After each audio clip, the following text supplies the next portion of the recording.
Janie, welcome back. Are we okay? Janie McCauley from AP. Steve, how are the three guys who were questionable, and any other players um, who you have any concerns about going into Game 1? No, all three guys will be available. We'll go to CJ on the right. CJ Holmes, San Francisco Chronicle. Steve, what are kind of the emotions today, getting ready for game day, heading into tonight? Just excited, we've been on this run now in the postseason for whatever it is, 6 weeks or so, and thrilled to be back. Game 1, there's always some jitters, and can't wait to get out there and play. So it's time. I think our guys are ready to go. Any other questions? Mark Spears in the back. Steve, what could you expect from all three guys coming back? Is also intrigued by Iguodala after his long layoff, and also Payton with his injury. Yeah, we'll see. I mean, they're all available. We did a little bit of scrimmaging yesterday, and all three guys felt good this morning. So we'll see how it plays out. I think a lot of our decisions, especially here in Game 1, got to feel how the game's going, try to decide what combinations we need out there. But it's great to have all three guys back, and I think all three can contribute for sure. Mark on the right. Steve, good to see you. I was wondering, what parallels do you see with this group versus the strength in numbers group from the earlier years, and what do you think went into being able to have that kind of identity? Well, the parallels are obvious. I mean, the core group of Steph, Klay, Andre, Draymond, it's the same core, same philosophy, ball movement and defense. And so nothing's changed in terms of how we play or what we're trying to do. But the rest of the roster has turned over, obviously. So I think it's one of the things that makes it gratifying for all of us is that we've got some new additions who have really stepped up and played a big role in all this, but it's still the mainstays that are the connection to 15. Go to the back left with our next question.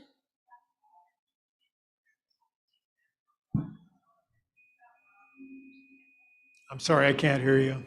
There we go. Hear me now. Candace Buckner, Washington Post. There may be a school of thought that after a while a coach's voice grows cold in the locker room. Clearly, that's not the. So why do you think in 8 years your voice still resonates? And why do you think that? Mainly because I let the other coaches do all the coaching. I just keep my mouth shut, so they can't get tired of my voice if I stay quiet.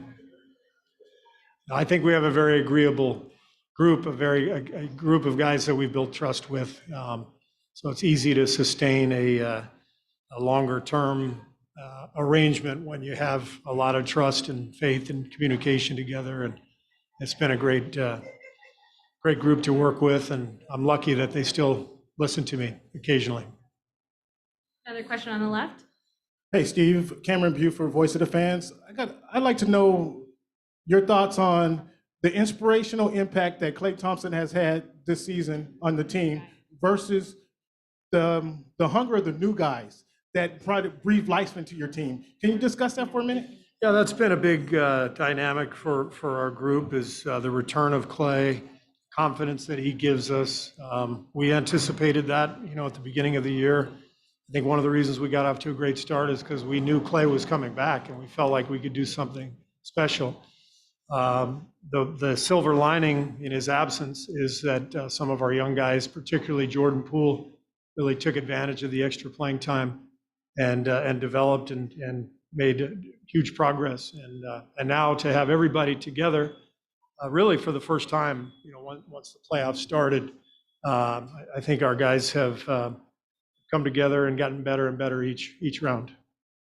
Go to Tim on the right. Tim Reynolds with the Associated Press. Steve, a lot's been made about how the Celtics have nobody who have been on the final stage before. You guys, I think, only have 5 who have done it.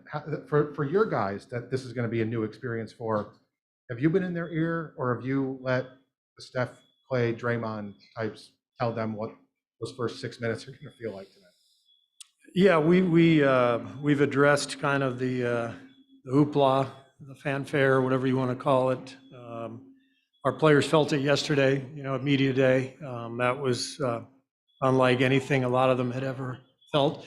And today will be similar, just going out there. Everything feels, sort of magnified, but the whole key is when the game starts, it's just the game. So our older guys have addressed that to the younger guys, and the hope is you settle in as quickly as possible and you get yourself going.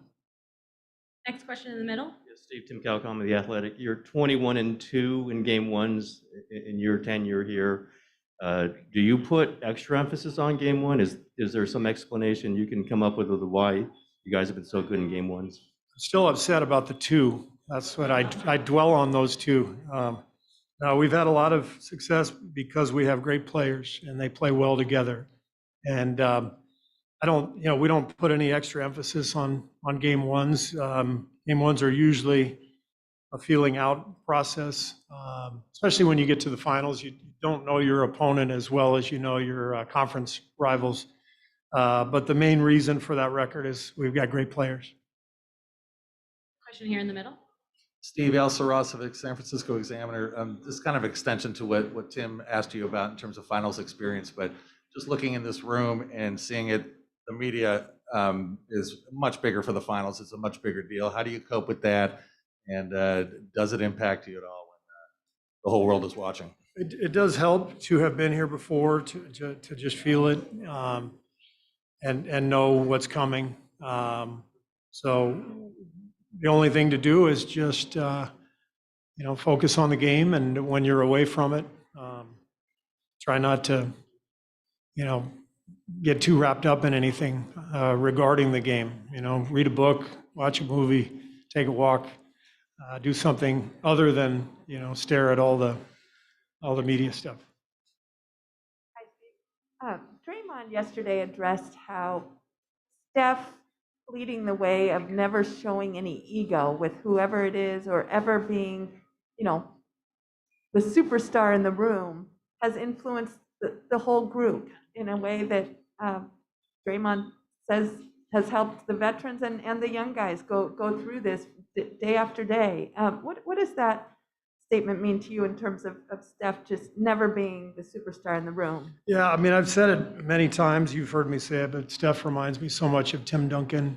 When I played with Timmy, there was the same vibe, this incredible, authentic humility and humor and joy behind the scenes. And then, frankly, a real arrogance on the floor, like I'm the best player out here. And it's the perfect kind of leader, someone who you feel comfortable with in the locker room, but somebody who you can count on to take you where you need to go on the floor. So that's what Steph possesses. It's a very rare combination of qualities, but it's what makes him special. Final question in the middle. Steve, it's been about a month since Gary Payton broke his elbow. He talked yesterday just about how agonizing it's been to watch the postseason and not be able to play and participate. What do you think this moment is for him to actually be available for game one and get the opportunity to rejoin his teammates on the court? Yeah, he's been working really hard. I mean, the good thing about injuring an elbow instead of a knee or an ankle is you can do all kinds of conditioning stuff while you're injured, while you're healing.